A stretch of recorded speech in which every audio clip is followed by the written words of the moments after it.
Hello everyone and welcome back to the BM education class 8th official YouTube channel. आज हम करेंगे political science यानी civics का chapter number 6 यानी chapter number 6, जिसका नाम है कन्फर्टिंग मार्जिनलाइजेशन। यानी मार्जिनलाइजेशन के बारे में क्या क्या स्टेप्स, क्या क्या चीज़ें ली गई है गवर्नमेंट के द्वारा, वो डिस्कस करेंगे। यानी उनके लिए क्या सच में कुछ फंडामेंटल राइट्स है, क्या सच में कुछ ऐसी चीज़ है जो कि हमें पढ़ना चाहिए, वो हम इस चैप्टर में डिस्कस करेंगे।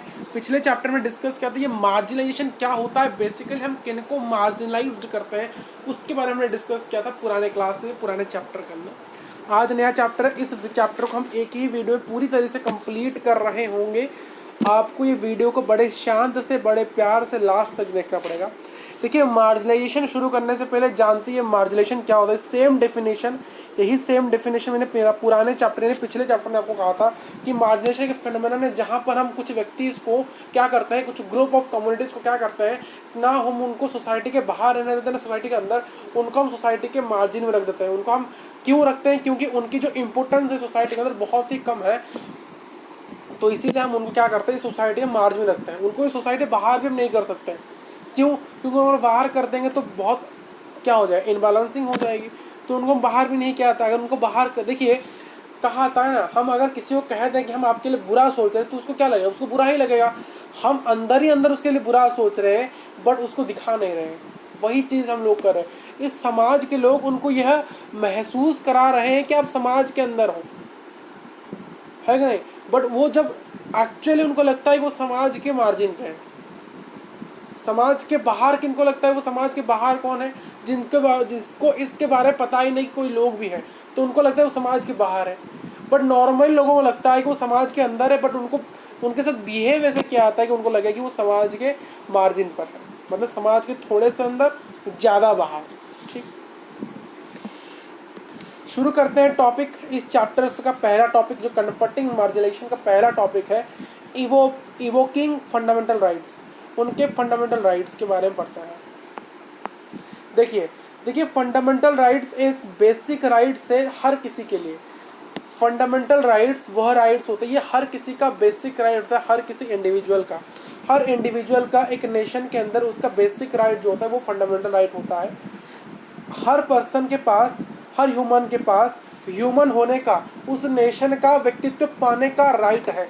उस नेशन में रहने का, खाना खाने का, उस नेशन में चलने का जो राइट है, जो अधिकार उसको देता है, उसकी जो बेसिक राइट है उस नेशन में, वो उसको फंडामेंटल राइट प्रोवाइड करता है।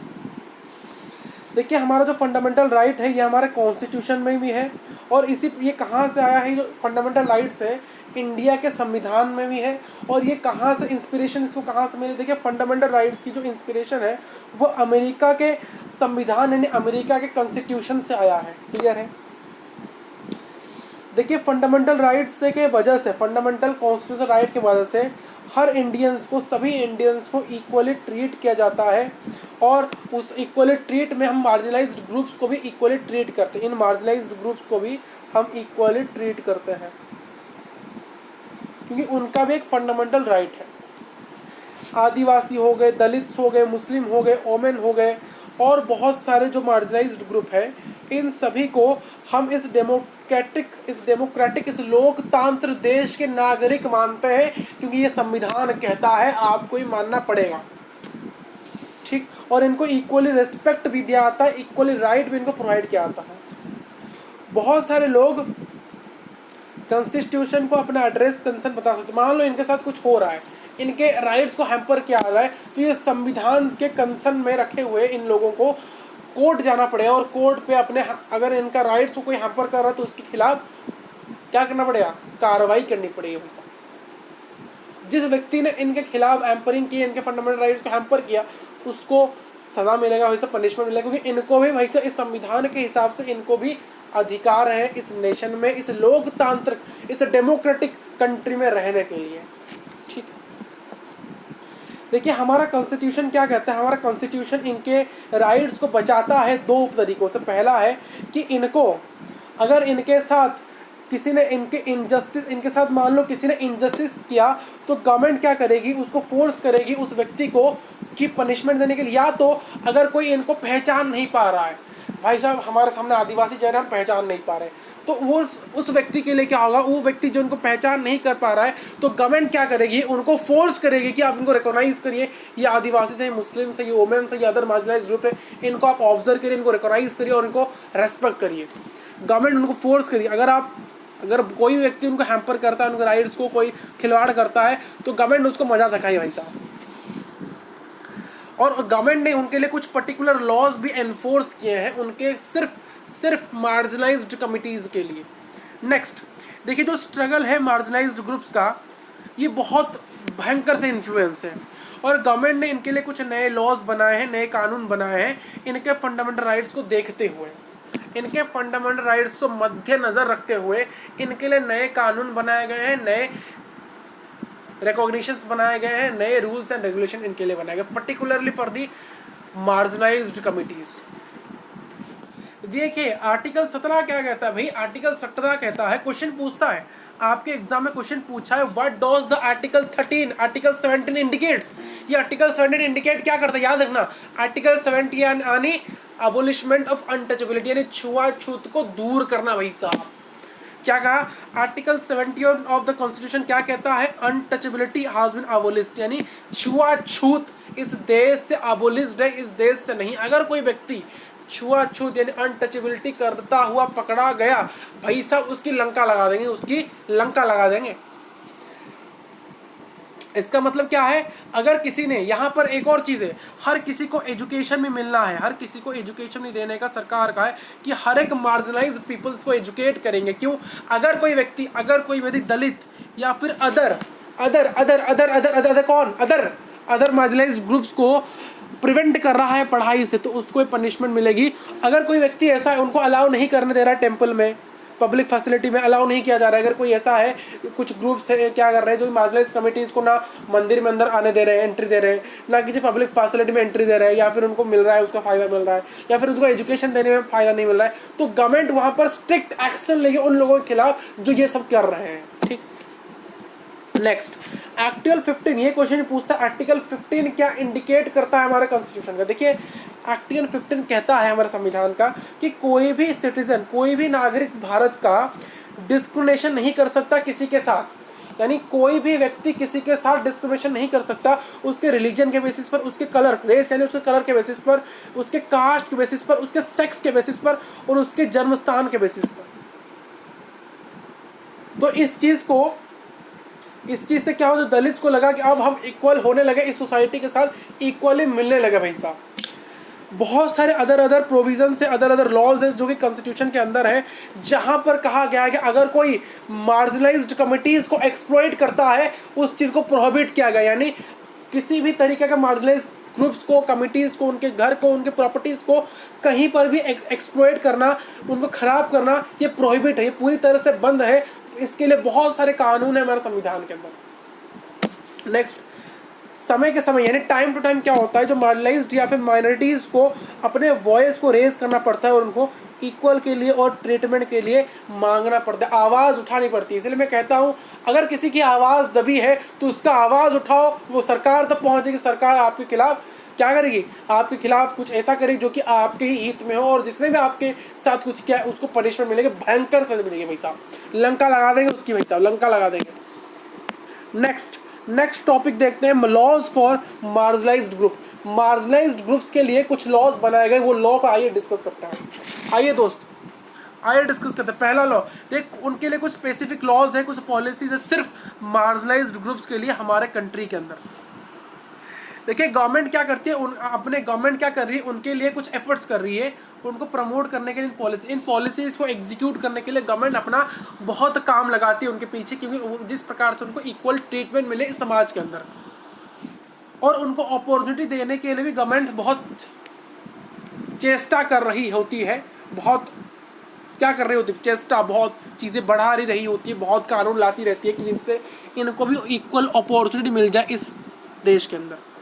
देखिए गवर्नमेंट ने सोशल जस्टिस को प्रमोट किया है, उन सभी लोगों को फ्री और सब्सिडाइज्ड हॉस्टल प्रोवाइड करके, स्टूडेंट्स को, दलित के स्टूडेंट्स को फ्री हॉस्टल या फिर सब्सिडाइज्ड हॉस्टल्स प्रोवाइड करके उनको सोशल जस्टिस का वादा करती है, और आदिवासी कम्युनिस्टों की वो सब्सिडाइज्ड और फ्री हॉस्टल आदिवासी को students of Adivasi and students of Dalits को प्रोवाइड किया जाता है फ्री हॉस्टल्स या सब्सिडाइज्ड हॉस्टल्स प्रोवाइड किए जाते हैं।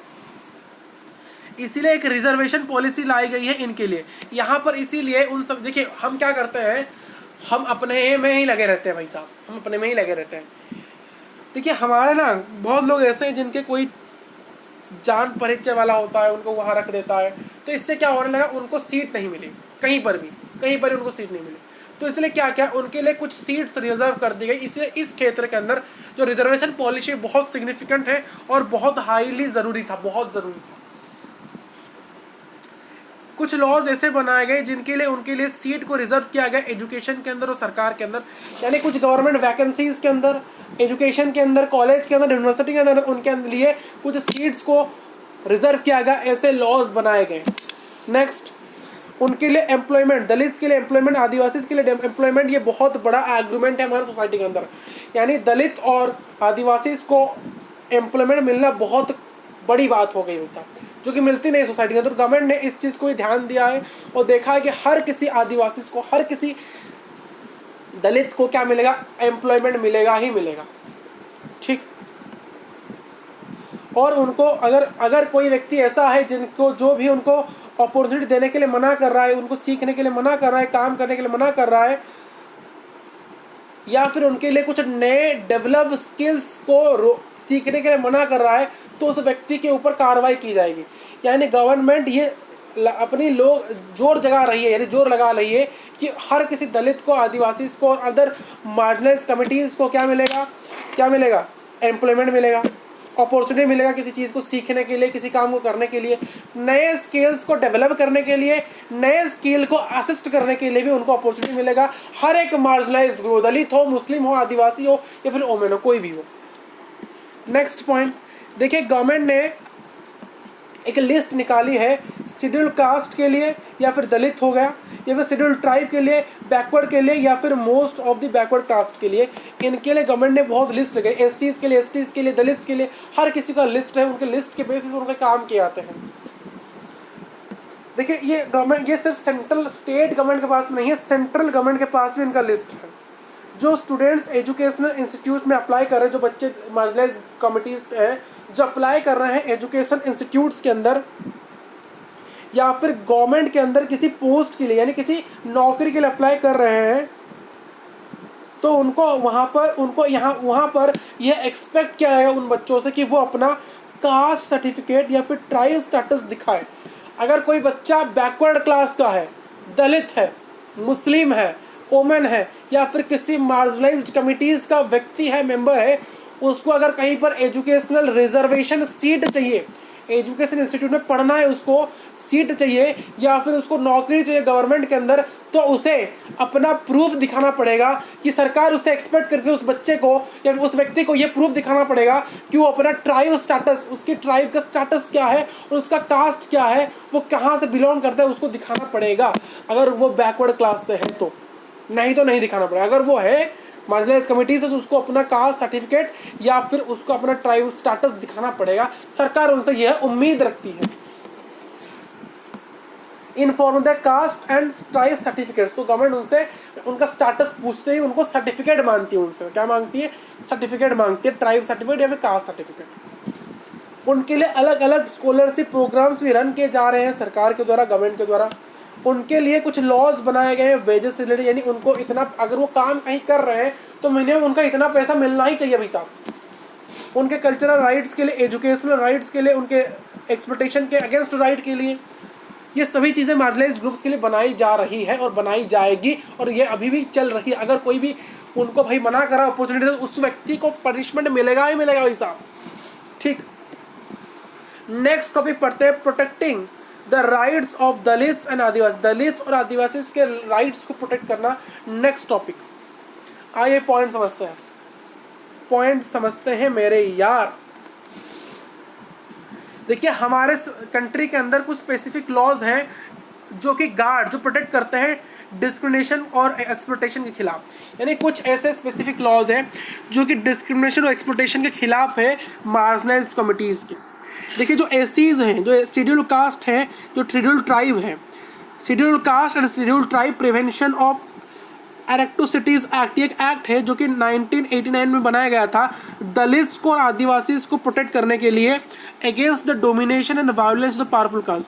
जो पावरफुल कास्ट है और जो पावरफुल डोमिनेंस पीपल्स है उनसे आदिवासीज को और दलित्स को बचाने के लिए एक लॉ इंट्रोड्यूस किया गया था, जिस लॉ का नाम है schedule caste and schedule tribes prevention of atrocities act of 1989। इस एक्ट को इंट्रोड्यूस किया गया था।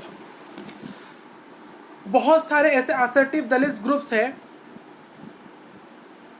जिनको एसेट क्या आता है, राइट से, उनको राइट अपने अधिकार से रोक दिया। अभी भी कुछ ऐसे दलित ग्रुप जहां पर उनको उनके राइट से रोक दिया जाता है और उनको क्या कहता है, उनको अपने कास्ट ड्यूटीज को फॉलो करना पड़ता है, सो कॉल्ड कास्ट ड्यूटी। भाई सा ओ माय गॉड, कुछ लोग आज भी ऐसे हैं जो कि पुराने ख्यालात के हैं, वो भी आदिवासी को क्या करते हैं, आज भी कहते हैं कि तुमको अपना कास्ट मानना पड़ेगा, तुम जो कास्ट जिस जाति से उस जाति को मानो और उसी प्रकार का काम करो, तुमको कोई भी नई अपॉर्चुनिटी नहीं मिलेगी।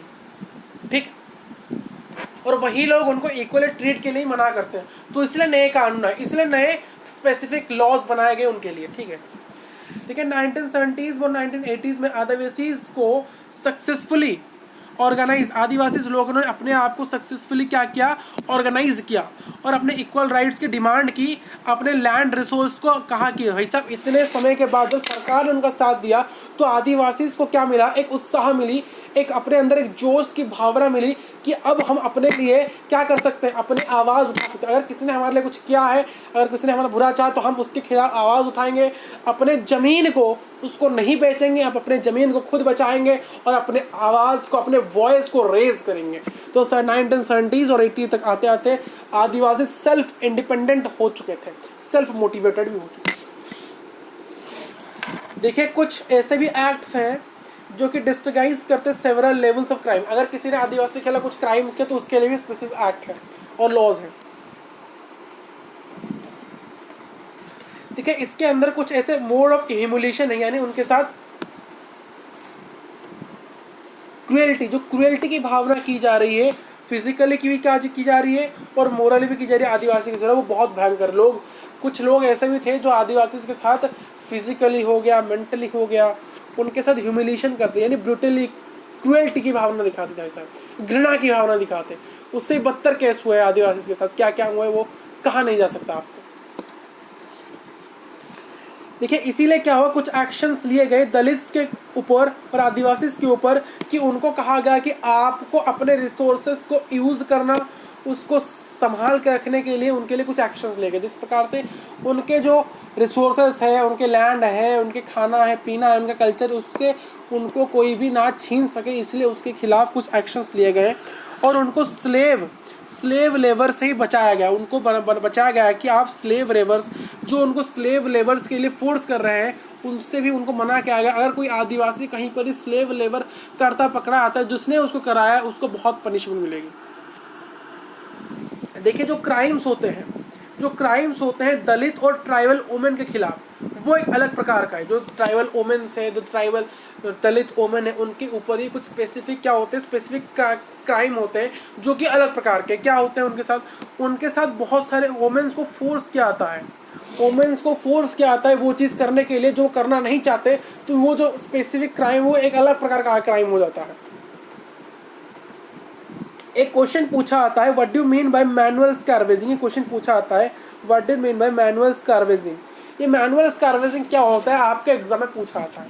देखिए मैनुअल स्कैवेजिंग एक प्रैक्टिस है जहाँ पर आदिवासी क्या करते हैं, जो लोग हैं बैकवर्ड क्लास है, जो लो कास्ट वाले लोग हैं, वो क्या करते हैं, जो ह्यूमन और एनिमल वेस्ट या एक्सक्रेटा हो गया उसको रिमूव करते हैं बूम्स, टीन प्लेट्स और बास्केट का यूज़ करके। कहाँ से, ड्राई लैट्रिन से, और उसको अपने हेड के ऊपर कैरी करके डिस्पोजल ग्राउंड तक लेके जाते हैं, जो कि वहीं से, उस जगह से, उस लैट्रिन से, उस एरिया से, उस ग्राउंड से थोड़ा सा दूर होता है।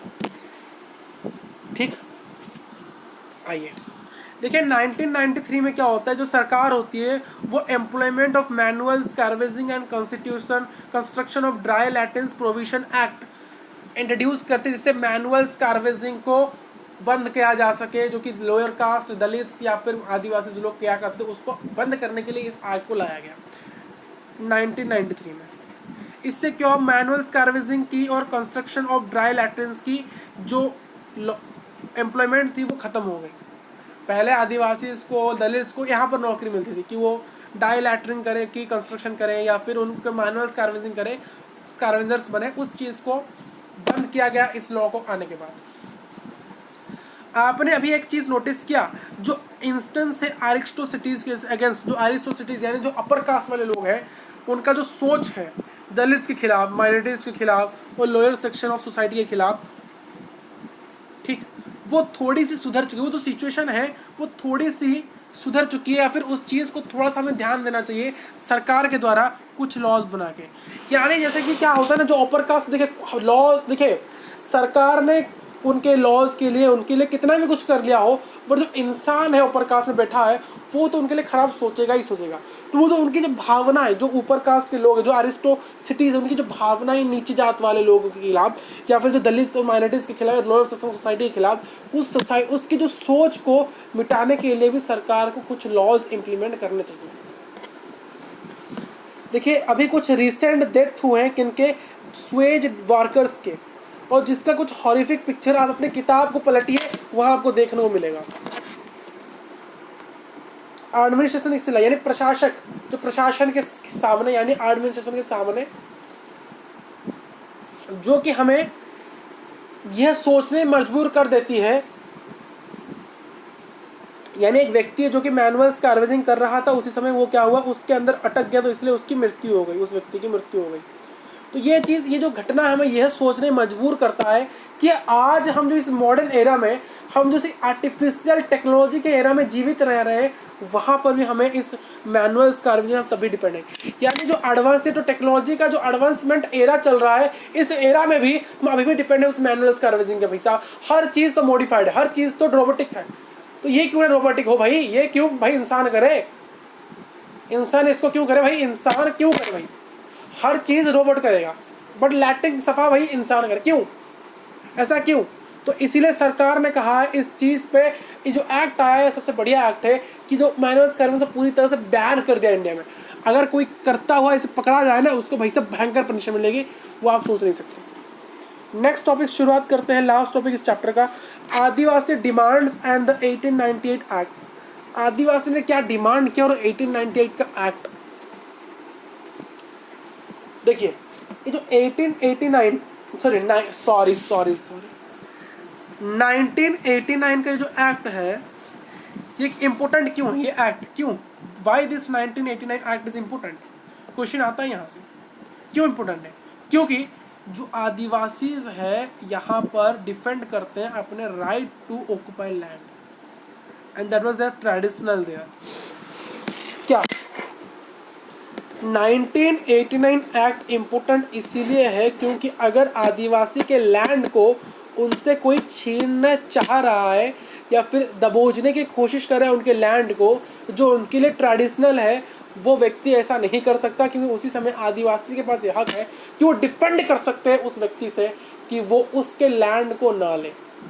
ठीक, आदिवासी को उनके लैंड से कोई भी उनके परमिशन के बिना हिला नहीं सकता, उनको मूव नहीं कर सकता, उनको फोर्सफुली उनके जगह से हिला नहीं सकता, ये खिलाफ है वो। ये 1898 एक्ट में लिखा है कि आप आदिवासी को उनके जगह से हिला नहीं सकते, उनके जगह को छीन नहीं सकते। ये एक्ट ये कंफर्म करता है जो लैंड ट्राइबल पीपल्स के पास है वो किसी को बेचा नहीं जा सकता या फिर कोई नॉन ट्राइबल उसको खरीद नहीं सकता। अगर कोई ट्राइबल पीपल का कोई ज़मीन है, उस ज़मीन को ना कोई खरीद सकता है ना कोई बेच सकता है, जो कि ट्राइबल, अगर कोई ट्राइबल पीपल अपने ज़मीन को खुद बेच सकते हैं, खुद खरीद सकते हैं, उसको कोई नॉन ट्राइबल पीपल ना खरीद सकता है ना बाय कर सकता है। आदिवासी ने डिमांड किया ट्राइबल राइट्स को, और जिसलिए ट्राइबल राइट्स को प्रिजर्व किया गया और उनके forest rights to conserve which other inherited. देखिए फॉरेस्ट ही उनके लिए एकमात्र जगह है जो उनके पुश्तों वर पुश्तों यानी जनरेशन आफ्टर जनरेशन उस जगह को इनहेरिट किए जा रहे हैं, यानी वहाँ पर रह रहे हैं, उनके कई दशक लोग वहाँ रह के जा चुके उस फॉरेस्ट में। तो इसलिए घोषित कर दिया गया जो आदिवासी थे उस फॉरेस्ट के कंजर्वर्स थे और उसी जगह पर उनको रहना अलाउ कर दिया गया। आदिवासी अपने हमेशा अपने कल्चर को बहुत पुराने मेथड्स में दर्शाना चाहते हैं और उसको चेंज नहीं करना चाहते हैं। वो अपने प्रिविलेज को अपने से ही जीना चाहते हैं, यानी उनकी जो प्रिविलेज है, उनकी जो कल्चर हेरिटेज है, वो अपने हिसाब से उसको जीना चाहते हैं। वो कभी उसको चेंज नहीं करना चाहते। सरकार उनको फोर्स नहीं करेगी, आप भी उनको फोर्स नहीं कर सकते। इस एक्ट के दौरान जो इंडियन सरकार, यह भारत सरकार ये इंश्योर करती है कि जो ट्राइबल्स का एक्सप्लॉयटेशन होता है फॉरेस्ट ऑफिशियल के खिलाफ और बाकी ऑफिसर के ऊपर, बाकी जो ऑफिसर हो गए या फिर फॉरेस्ट ऑफिसर हो गए जो उनके ऊपर क्या करते हैं, एक्सप्लॉयटेशन करते, वो भी नहीं कर सकते हैं इस एक्ट के अंदर। तो ये था आपका पूरा चैप्टर कन्फोर्टिंग मार्जिनलाइजेशन। हमने ये पूरा चैप्टर कंप्लीट कर दिया है। कल से हम नेक्स्ट चैप्टर पढ़ेंगे। तब तक के लिए thank you for watching this video.